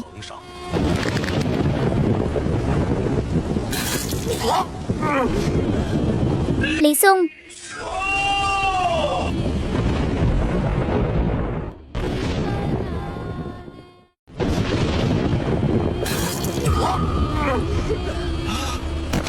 Tướng quân bảo trọng, đây định là nghịch tặc làm loạn. Mặt tướng xin lệnh, lập tức dùng ngựa nhanh báo về Lạc Dương. Thái hậu điều 80 vạn đại quân vây quét thủy bạc Lương Sơn, đào sâu 3 thước đất, cũng phải tìm ra đám giặc này để xử lý triệt để. Câm miệng, ngươi muốn hại mất cả nhà ta sao? Ngươi tưởng Thái hậu không biết chúng ta đang vơ vét ở Bạc Châu sao? Nếu để bà ta biết, bản tướng đã làm mất 3 vạn cân vàng, vốn nên vận chuyển ra tiền tuyến để đúc binh khí. Vàng sắt đã làm mất rồi, ngày mai tại pháp trường Lạc Dương, thiếu lăn xuống chính là đầu của ngươi và ta.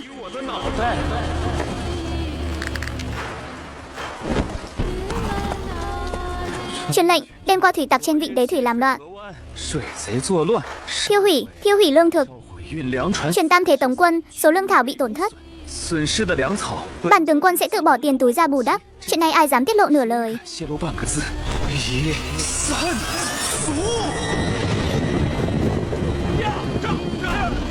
Bị cướp hàng, lại còn phải tự bỏ tiền túi. Lỗ hổng kho tàng bị phản tặc dẫm lên mặt sỉ nhục, lại còn phải liều mạng che giấu giúp phản tặc.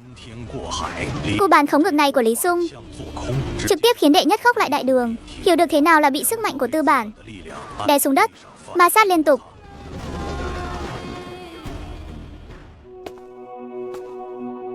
Trong mắt các ngươi, bản vương là phản tặc, nhưng trong mắt bản vương, các ngươi là những bộ xương đầu tiên trên hòn đảo này. Mùng 1 tháng 9, Lý Sung ra lệnh cho các phù huyện xung quanh mời hơn 10 nhà buôn lớn nhất đến Lương Sơn. Những người này vốn tưởng sẽ bị cướp sạch, nhưng lại phát hiện thứ chờ đợi họ không phải đao phủ, mà là một cuộc giao dịch. Đại vương thà mạng, nhà tiểu nhân trên có già rồi có trẻ, toàn bộ tiền bạc lương thực đều dâng lên hết, chỉ cầu đại vương cho một con đường sống. Ai nói bản vương muốn cướp tiền của các ngươi? Bản vương không những cho các ngươi tiền, mà còn muốn cho các ngươi vay tiền nữa. Vay tiền. Lương Sơn sẽ phát hành một loại tiền đồng mới, tên là Phú Đường Thông Bảo. Mỗi một đồng trọng lượng bằng 9 phần đồng khai nguyên thông bảo của đại đường, nhưng sức mua thì tương đương. Vị nương tử này, thiên hạ này làm gì có thương nhân nào dám tự đúc tiền đồng? Đây là tội lớn Chu Di cửu tộc đấy. Chu Di cửu tộc của bản vương sớm đã bị yêu hậu kia liệt vào danh sách rồi. Thêm một tội danh tự đúc tiền đồng thì đã sao? Các người mang lương thực phải vóc đến Lương Sơn đổi lấy Phú Đường Thông Bảo, rồi mang Phú Đường Thông Bảo đi vùng hạ lưu tế thủy, thậm chí là Giang Nam để bán hàng. Người ở những nơi đó không biết bản vương, nhưng đồng trong số tiền này là thật. Bản vương đảm bảo các ngươi có thể mang Phú Đường Thông Bảo quay lại bất cứ lúc nào để đổi lấy thực phẩm theo mệnh giá. Ý của đại vương là chúng tôi trở thành thương nhân của đại vương ở Lương Sơn. Không phải thương nhân, mà là nhóm thương hộ đầu tiên gia nhập chuỗi cung ứng của Lương Sơn. Quy tắc Lý Sung đặt ra cho các thương hộ này rất đơn giản: dùng binh khí sắt do Lương Sơn sản xuất làm vật đảm bảo. Các thương hộ mang theo Phú Đường Thông Bảo đi nơi khác mua lương thực và dược liệu. Sau khi quay về sẽ hoàn thành giao dịch tại Lương Sơn. Lợi nhuận chia theo tỷ lệ 6:4, Lương Sơn chiếm 6 phần. Thế này còn kiếm được nhiều hơn chúng ta tự đi buôn. Hơn nữa chúng ta có thể đi trực tiếp bằng đường thủy Lương Sơn, không lo bị quan quân dọc đường cướp bóc.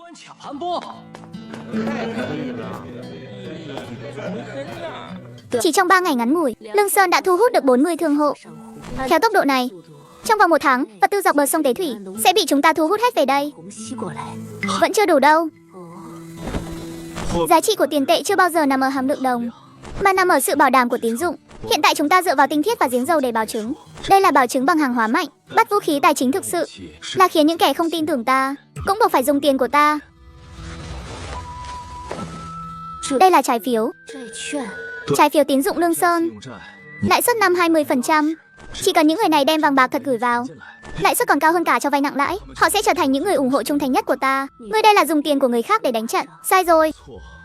Là dùng sự tham lam của người khác để mua mạng sống của chính họ.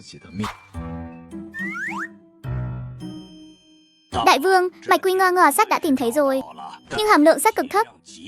Muốn luyện ra sắt tốt, phải tốn rất nhiều công sức. Đây là vật gì? Lão hủ rèn sắt cả đời, chưa từng thấy loại lò có hình dạng thế này.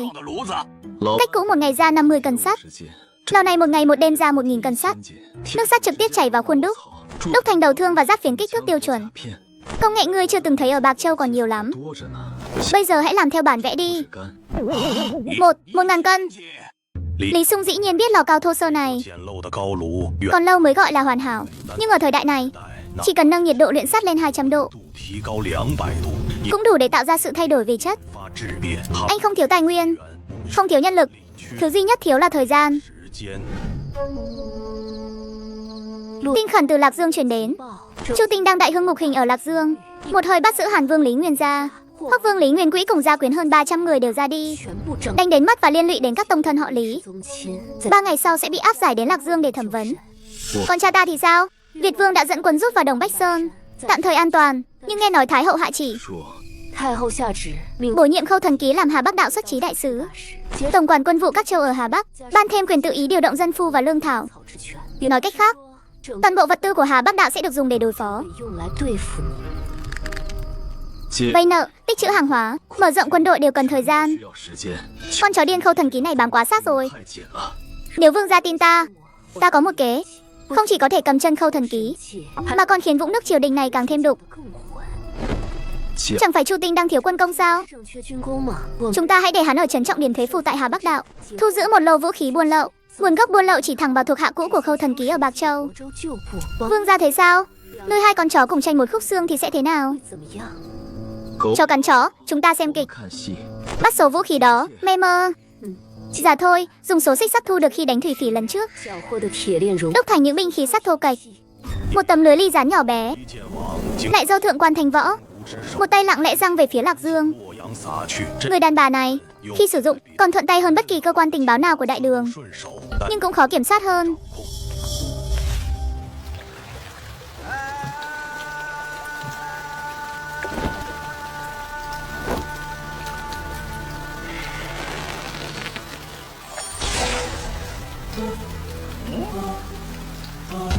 Có khí độ.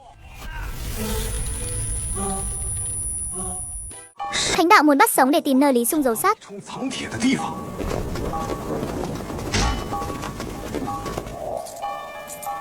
Đại vương là người của triều đình, được huấn luyện bài bản, đã mò đến bên dưới doanh trại ngoại vi.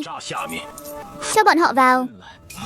Đại vương, chúng ta khó khăn lắm mới dựng lên được xưởng rèn và kho lương. Ai nói cho bọn chúng thấy những thứ đó? Diên Bình, con nhớ chuyện ta bảo ngươi làm trước đó không? Ồ, diễn tập bóng ma. Thuộc hạ đã hiểu. Quân lệnh đầu tiên sau khi Lý Sung lên đảo không phải là xây tường, không phải là đóng thuyền, mà là bắt 5.000 tân binh luyện đi luyện lại một khoa mục. Làm sao trong thời gian ngắn nhất biến một pháo đài quân sự ngụy trang thành một khu lều nát, không có bất kỳ giá trị nào. Bọn chúng muốn đến tìm đồ. Vậy thì ta sẽ cho bọn chúng xem một lần cho đã.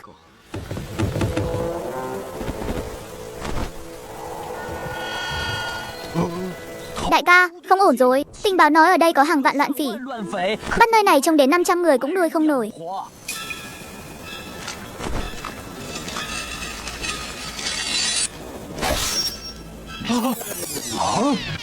Xem ra tình báo sai rồi. Đám phản tặc này em là đã nhiễm dịch bệnh mà ra đi hết rồi. Ây, đất mới đào xong, hừ. Rút lui, chỉ là một cái bẫy. Anh thân thủ khá đấy. Tiếc là khi chân các người dẫm lên tấm ván đầu tiên của bến tàu thì các người đã xong đời rồi. Bản vương hỏi một câu, các ngươi trả lời một câu. Câu hỏi đầu tiên, Khâu Thần Ký phái bao nhiêu người tới đây? Hừ, có khí tiết đấy. Vậy bản vương đổi câu hỏi khác, các ngươi thuộc đoàn nào của Tà Kim Mô Vệ? Ồn ào quá, bắt hắn câm miệng.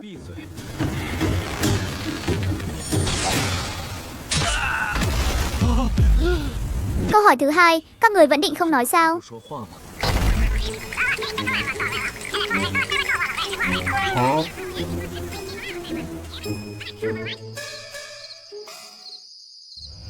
Danh trại lương thảo Dự Châu, tháng 10 phong tỏa trạm gác Hạ Lưu. Những tình báo này đều không phải bí mật. Khâu Thần Ký căn bản không muốn giấu chúng ta, vì hắn muốn ta biết. Hắn muốn ép ta chủ động ra ngoài trạm vào tuyến phong tỏa của hắn. Vậy chắc vương gia sẽ không mắc mưu. Dĩ nhiên là không mắc mưu hắn. Hắn phong tỏa của hắn, ta đánh đường tế thủy của ta. Hạ Lưu tăng thêm trạm gác, kiểm tra thuyền buôn. Lô vật tư đầu tiên của chúng ta đã tích trữ đủ rồi. Lô thứ hai đang bị kẹt ở bên ngoài, cần một con đường mới. Ý ngươi là thị trấn Bản Kiều ở Mật Châu, nơi đó giáp biển, là điểm khởi đầu cho giao thương với Cao Câu Ly và Tân La ở phương Bắc. Triều đình quản lý không nghiêm, nạn buôn lậu tràn lan. Quan trọng nhất là ở đó có xưởng đóng thuyền. Tránh né phong tỏa nội địa, thực hiện giao thương đường biển. Không phải giao thương đường biển, mà là xây dựng một đội thương thuyền viễn dương nằm ngoài tầm với của triều đình. Sau này phú đường thông báo và hàng hóa của chúng ta có thể theo đường biển đi thẳng đến Tân La. Ao Quốc vận chuyển lương thực về, đao kiếm và nhân khẩu. Mật Châu Tỳ Mã Hà, ta là chỗ quen biết cũ, đưa thư và tín vật cho hắn, bảo hắn rằng Lang Nha Vương vẫn còn sống, bảo hắn ở thị trấn Bản Kiều để lại cho ta một vị trí xưởng thuyền.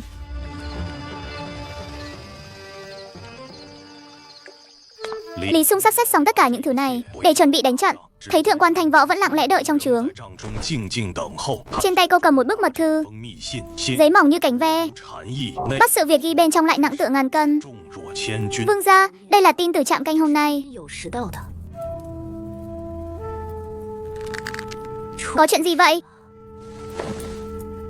Phụ vương ta ở Đồng Bách Sơn bị quân tiên phong của Trương Quang Phủ đột kích, may mắn thoát nạn. Nhưng người đưa tin nói bên cạnh phụ vương đã xuất hiện nội gián. 编出了内奸， Việt vương Lý Trinh suýt chút nữa đã trở thành tù nhân. 阶下囚， Điều này có nghĩa là người của triều đình đã thâm nhập vào Dự Châu, 进了豫州藏 tầng lớp cốt lõi của tàn quân. Thanh Võ, ta phải rời Lương Sơn mấy ngày. 几天， Bây giờ cô là trụ cột của Lương Sơn. Nếu ta đi, Lương Sơn sẽ không loạn. 梁山不会乱。 Vì cô còn giỏi tính toán hơn ta. Phía phụ vương ta, nếu ta không đích thân đi thì sẽ muộn mất.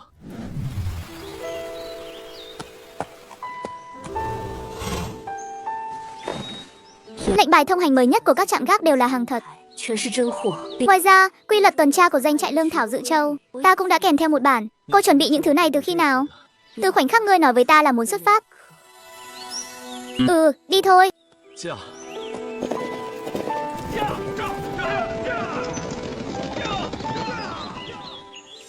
Từ Lương Sơn đến Đồng Bách Sơn, 许衡 phải băng qua nửa Hà Bắc Đạo, dọc đường trạm gác san sát. Mỗi một trạm đều có thể đang kiểm tra lệnh truy nã Lang Nha Vương. Nhưng Lý Sung đi con đường hiểm nguy nhất cũng là an toàn nhất. 也最安全的路。 Đi đâu đó, đứng lại. 站住！ Cách ăn mặc này của ngươi không giống người địa phương. 像本地人。 Làm gì đó? Quan gia vất vả rồi. Tiểu nhân là kẻ buôn muối đến từ Ngụy Châu, mang ít muối thô đến Bồ Châu. Chẳng phải đi đường nhỏ sợ gặp thủy phỉ sao? Thế nên mới đi vòng đường quan lộ.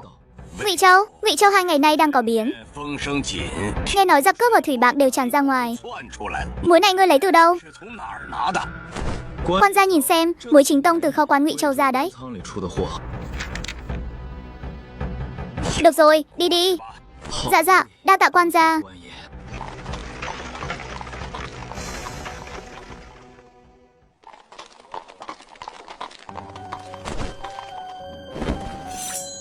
Đại vương, phía trước có ánh lửa. Trên phong của Trương Quang Phủ, bọn chúng đã phong tỏa đường núi. 山道封锁了。 Con đường này không đi được nữa rồi, đổi sang đường khác. Một lòng sông cạn kẹp giữa hai vách đá. 一道干涸河床， Lòng sông đầy đá vụn và gỗ khô, 枯木都 dốc đến mức ngay cả ngựa cũng không thể đi qua. Đại vương, đây là con đường mất mạng. Ha ha ha, chính vì là đường mất mạng 死路。 nên Trương Quang Phủ mới không canh giữ.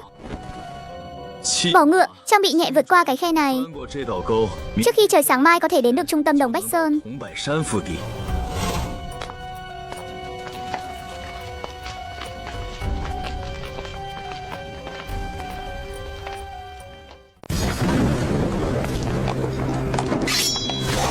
Đại vương, có mùi tanh.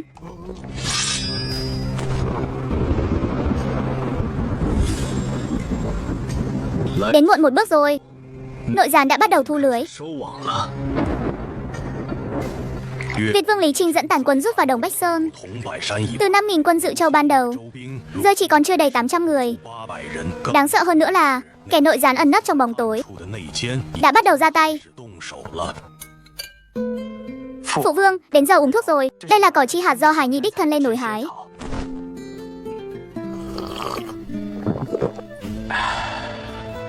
Thủ Đức, tình hình bên ngoài thế nào? 如何？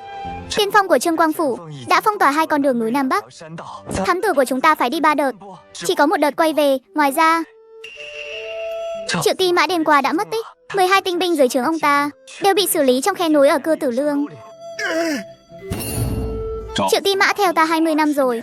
Là ai làm? Không biết, nhưng Triệu Ti Mã là người duy nhất biết địa điểm cất giấu lương thực của chúng ta. Ông ta mất rồi, 300 thạch lương thảo. 盘岭的300 Chúng ta giấu ở Kỳ Bản lĩnh sẽ không tìm thấy nữa. Người bên dưới đã bắt đầu ăn vỏ cây rồi. Có kịch hay rồi. 父王 Hải Nhi to gan nói một câu. Tình hình này không thể tiếp tục tiêu hao thế này được. 去了， Chỉ bằng để Hải Nhi dẫn một đội tinh binh lặng lẽ xuống núi, 去 cướp đường lương của Trương Quang Phủ. Cách này của con chính là đi nộp mạng. Con trai Lý Sung của ta có tin tức gì không? 有消息， Vẫn chưa, tin tức từ phía Bạc Châu truyền tới. Lang Nha Vương bị Khâu Thần Ký vây quét. Sau khi thiêu dụi thành Bạc Châu thì sống mất không rõ. 秋 Khâu Thần Ký dâng sờ nói hắn đã toàn quân bị tiêu diệt. 军覆没， Hắn nói nhảm, con trai lão tử không dễ ra đi vậy đâu. 儿子没那么容易死， Nếu nó mất rồi, thì bức thư đó là ai gửi đến tay lão tử? 到老子手上的。 Ha ha ha, thằng nhóc thối này từ nhỏ đã thông minh hơn lão tử. 从小就比老子聪明， Nó nói có thể thắng, 活那 thì chắc chắn sẽ thắng. 能活。 Lão già, con trai ông có thông minh đến mấy cũng không cứu nổi ông đâu. Lang Nha Vương. Là Lang Nha Vương. Thuộc hạ đi thông báo ngay. Không cần thông báo, ta tự vào. Ai? 父 Phụ vương, là Lang Nha Vương đến rồi. 是狼牙王来了。 Ha ha ha ha. Thằng nhóc này, 受 gầy đi rồi. Đây là lần đầu tiên Lý Sung gặp 穿越以来， người cha của cơ thể này kể từ khi xuyên không. 身体的父亲，他 Anh không biết nguyên chủ sẽ nói gì trong hoàn cảnh này, 场合会说什么，但 nhưng anh biết một lão tướng trong nghịch cảnh mà vẫn có thể 中还能笑得出声， cười thành tiếng thì xứng đáng để anh tôn trọng. 他的尊敬。 Lang Nha Vương, ngài thực sự đã xông ra khỏi vòng vây 10 vạn đại quân sao? Trời không diệt dự châu quân ta mà, hừ. Đúng vậy, trời không diệt. 天不灭我， Người này nhiệt tình quá mức rồi. 情了，是 Việc gì bất thường ắt có quỷ. 必有妖。 Phụ vương, nói về tình hình trước đã. Trương Quang Phủ có bao nhiêu binh lực, đang bố phòng ở những vị trí nào? Lương thảo của chúng ta còn trụ được mấy ngày? Triệu Ti Mã này đêm qua không còn nữa. 司马昨夜没了， Ông ta biết quá nhiều. 太多了， Lương thực còn lại tối đa chỉ đủ ăn trong 3 ngày. 还能吃3天。创 Sung à, con là người đọc sách đầu óc linh hoạt, 脑子灵光， giúp cha điều tra xem rốt cuộc ai là gian tế. 做 Bây giờ lão tử nhìn ai cũng thấy khả 都 nghi. 觉得可疑。 Ngay cả đi tiểu cũng phải đề phòng bị đâm sau lưng. 后的红刀子， Không cần tìm, ta có thể dụ gian tế ra. Dụ thế nào? 么引 Phụ vương nói cho con biết trước, sau khi Triệu Tý Mã mất, là ai đã đề nghị chủ động đi cướp đường lương của Trương Quang Phủ? 良道的， Bùi Thủ Đức, có điều đứa trẻ này cũng là có lòng tốt. 心， Nó nói không thể ngồi chờ mất mạng, có lòng tốt. 好心，他 Bề ngoài hắn muốn cướp đường lương, 良道是 thực tế là muốn đưa 800 tàn binh còn lại của các người 800残兵送 vào trong trận địa tối của Trương Quang Phủ 镇里，一 để tóm gọn cả mé đấy.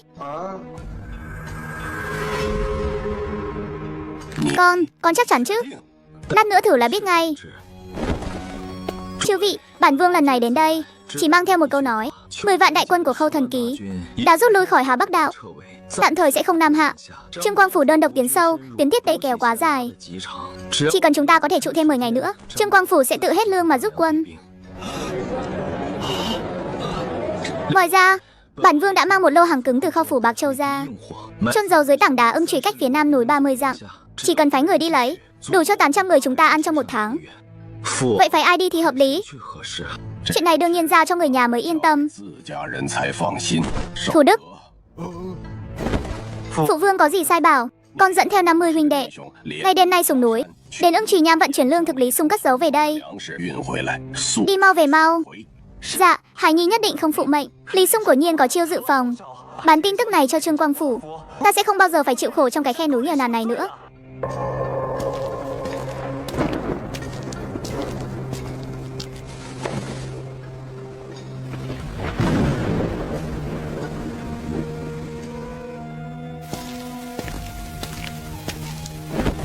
Đại vương, mảnh vải đã lấy được rồi.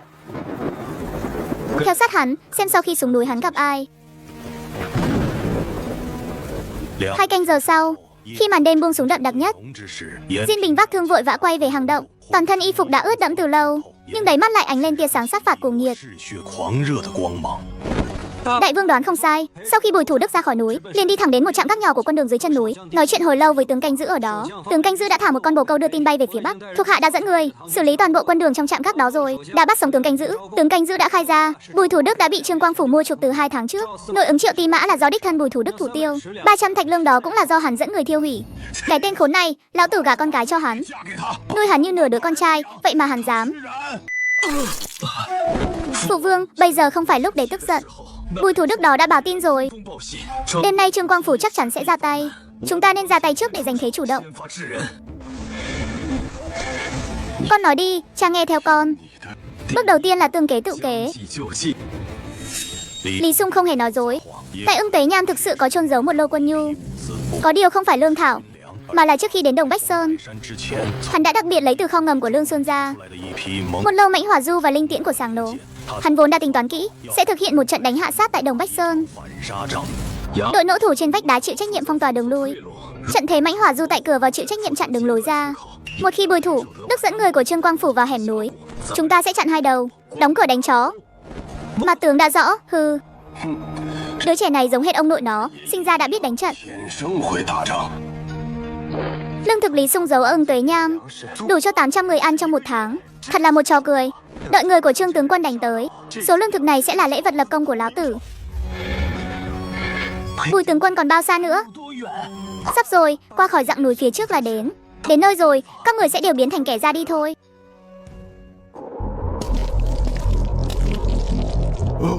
Mãnh Hỏa Du. Anh rể, việc cắt lương thực là giả, 狼是假， cắt gạo mới là thật. 是真。 Lang Nha Vương, ngài định làm gì vậy? Ta phụng mệnh của phụ vương, đến để vận chuyển lương thảo. Diễn cũng giống lắm. Tiếc là cái mặt này của ngươi ở dưới hắc bạch đều không đáng một xu. 之前，你 Mảnh vải ngươi gửi đi ta đã giúp ngươi sửa lại 2 chữ. 儿子原 Ban đầu là trước giờ Minh Diệp ở Ưng Tuế Nham, 死之前 bây giờ đã đổi thành giờ Sửu đêm nay. 仇视， Ngươi có biết hành vi này có ý nghĩa gì không? Cái gì? Có nghĩa là phục binh của Trương Quang Phủ vẫn chưa đến, 没到 mà ngươi đã bị thiêu thành một nắm cho bụi rồi. 成一把灰了。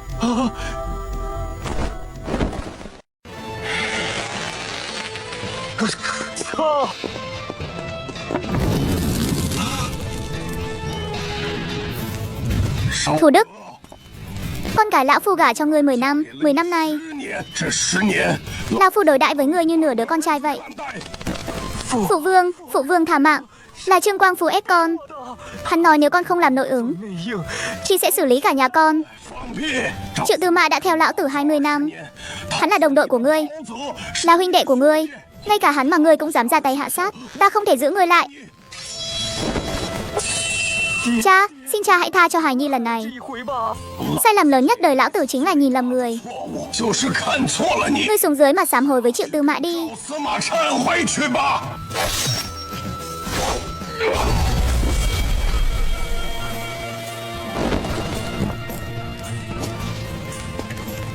Thưa vương gia, đã sạch sẽ rồi. Chẳng bao lâu sau, trên đường nối ngoài hẻm núi, những đống lửa nhỏ nối thành một dải. 成一片，张 Thiên tướng của Trương Quang Phủ dẫn theo 500 tinh binh, 兵按 theo hẹn đến phục kích. 来伏击，严 Diên Bình dẫn theo nỗ thủ, thừa lúc đêm tối và sương mù trên đường núi luân phiên phục kích. 反伏击， Binh mã của Trương Quang Phủ trên đường núi chật hẹp, 山道上齐 trong chốc lát đã đại bại.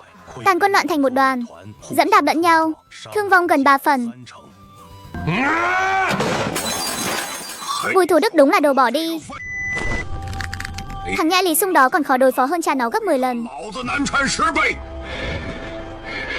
上奏洛阳， Báo cáo, tàn quân của Việt Vương vẫn đang ngoan cố chống trả. 不予顽抗， Quân ta đang đánh chiếm từng bước. 不为营， Ngoài ra truyền lệnh xuống, 传令下去，从 từ ngày mai trở đi, không tiếc giá nào phải vây chặt Đồng Bách Sơn như một thùng sắt cho ta. 给我围成铁桶。 Một kẽ hở cũng không được để lại.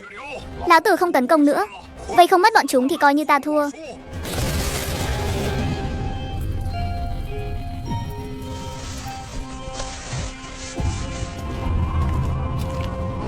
Đại vương, Trương Quang Phủ bắt đầu tăng binh phong tỏa ở vòng ngoài, vận chuyển cự mã vào trong Đồng Bách Sơn, cố ngang và trông sắt. Hắn thiết lập trạm gác ở mọi nguồn nước.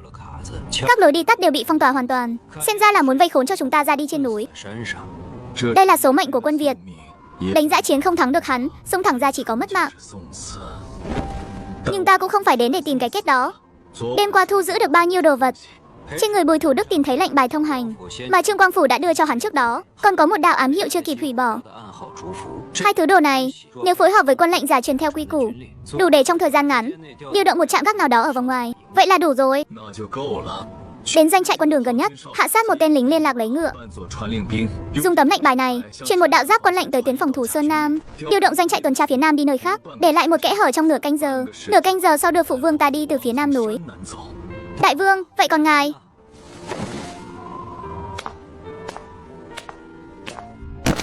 Phụ vương, Trương Quang Phủ đã vây chặt núi rồi. 三围死了， Mãnh Hỏa Du và Nỗ Tiễn ta mang theo không cầm cự được bao lâu. 你 Thương tích hiện tại của người không thích hợp hành quân cùng ta. 急行军， Ha ha ha, con đến để từ biệt lão tử sao? 老子告别的。 Phải, phụ vương, người phải sống. 您得活着。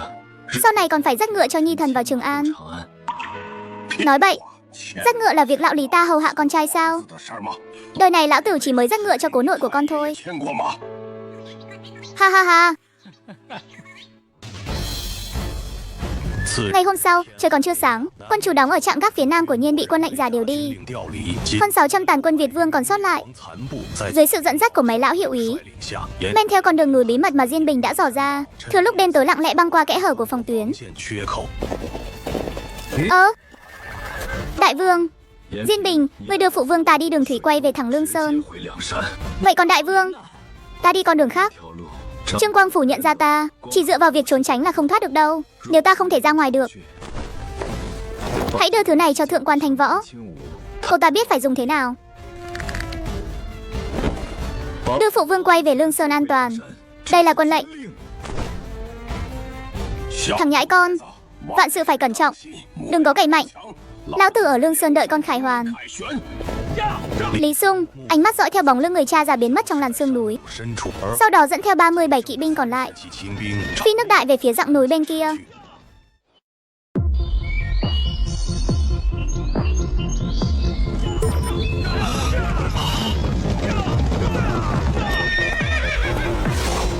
Lang Nha Vương, Trương Mỗ đã đợi ở đây 3 ngày rồi. Ngọn lửa ưng tế nham đó cháy rất đẹp. Tiếc là ánh lửa cũng đã tiết lộ vị trí của ngươi cho cả vùng Đồng Bách Sơn này rồi. Cho nên ngươi cố ý thả phụ vương ta đi để đợi ta tách đoàn sao? Lão già Việt Vương đó đã là nắm xương khô trong hầm rồi, không đáng để bản tướng đích thân truy đuổi. Ngươi thì khác, ngươi còn sống thì Thái hậu ngủ không yên giấc. Ha ha ha, ngươi biết đánh trận lắm sao? Ngươi biết đánh trận thì có tác dụng quái gì chứ? Ngươi nói cái gì? Ngươi vẫn chưa biết đánh trận sao? Ngươi biết đánh trận thì có ích lợi gì đâu. Ngươi nói cái gì? Đột phá cánh trái, xông lên. 30 mấy kỵ binh như mũi tên rời cung, không hề phá vây ra vào ngoài, mà ngược lại lao thẳng về hướng trung quân nơi Trương Quang Phủ đang đứng. Hướng đột kích bất thường này khiến quân Đường không kịp trở tay. Lên đi, lên đi.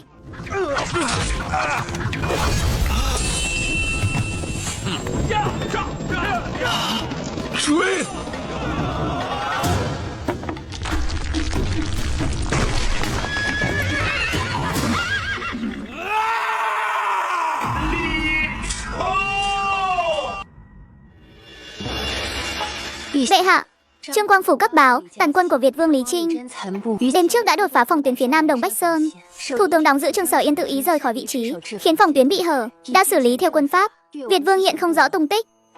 Trương Quang Phủ vây hãm nửa tháng, ngay cả một lão già bị thương cũng không vây khốn nổi. Chức trừ quân tiết độ sứ này của hắn có phải làm quá thoải mái rồi không? Theo như quân báo thuật lại, Lang Nha Vương Lý Sung lấy thân mình làm mồi nhử, điều động quân thủ vệ Nam Sơn đi. Trương Sở Yên truy kích nửa chừng ngược lại bị chặn mất đường lui. Hừ, Lý Sung, thằng nhãi ở Bạc Châu đó,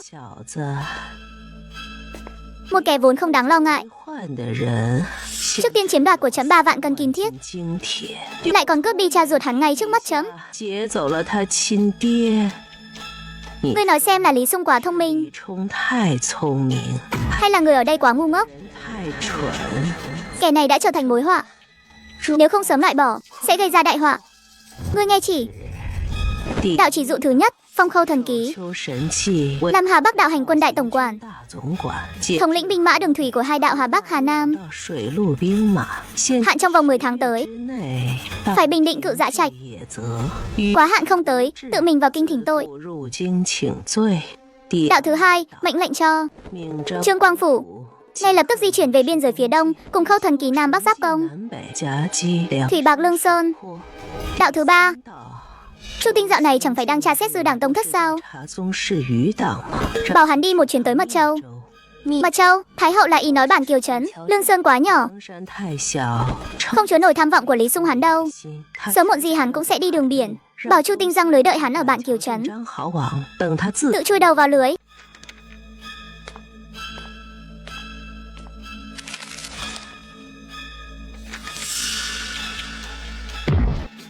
Trẫm thừa nhận người thực sự khiến trẫm bất ngờ,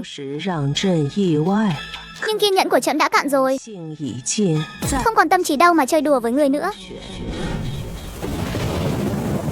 Đại tướng quân, Lạc Dương có chiếu chỉ sắc phong ngài làm Hà Bắc đạo hành quân đại tổng quản, thống lĩnh binh mã của hai đạo Hà Bắc Hà Nam. Hạn định trong vòng 10 tháng, trong 10 tháng phải bình định Lương Sơn. Ta biết rồi. Còn có cái này là từ trong cung chuyển tới.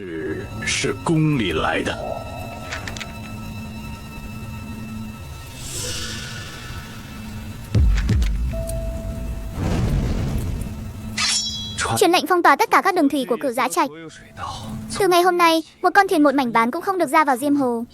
Cứ cách 3 dặm lại lập một đài phong hỏa, luân phiên canh gác ngày đêm. Nếu thấy giặc khẩu xuất hiện, lập tức đốt lửa báo động. Truyền thêm một đạo mật lệnh, cưỡng chế trưng dụng 2 vạn dân phu của các châu huyện Diêm Hồ. Hạn trong 10 ngày phải dựng xong cầu phao và đường ván, thông suốt con đường tiến sâu vào lõi vùng đầm lầy. Ai không tuân theo sẽ bị coi là thông đồng với giặc, xử lý không khoan nhượng. Đại tướng quân, 2 vạn dân phu, vụ mùa đang tới gần, trưng dụng quá nhiều lao lực như vậy, sợ là ruộng vườn sẽ bị bỏ hoang. Ngươi nghĩ trận này đánh vì ai? 打的是谁？ Không phải đánh Lý Sung, 李冲， mà là đánh vì cái đầu trên cổ ta đây này. Ruộng vườn bỏ hoang thì đã sao? 如何？ Nạn đói làm dân chúng mất mạng. 是百姓， Nếu cái đầu trên cổ bản tướng không giữ được 若保不住， thì không ai mong sống sót được đâu.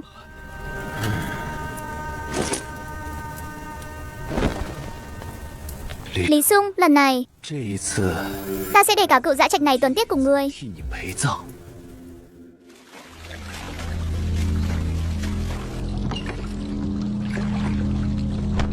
Quân tình khẩn cấp.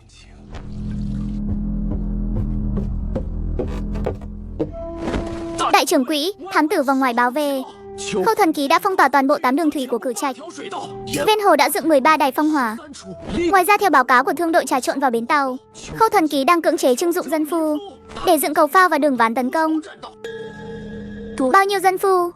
2 vạn người. Sớm hơn dự kiến 10 ngày. Đại trưởng quý, Hạ Du báo về Trương Quang Phủ dẫn 5 vạn bộ binh, 5万步骑， 7 đội tiên phong khởi hành từ Nam Sơn, 解封之 tiến thẳng đến phía tây nam Cựu Dã Trạch, dự kiến trong 10 ngày sẽ tới nơi. 抵达。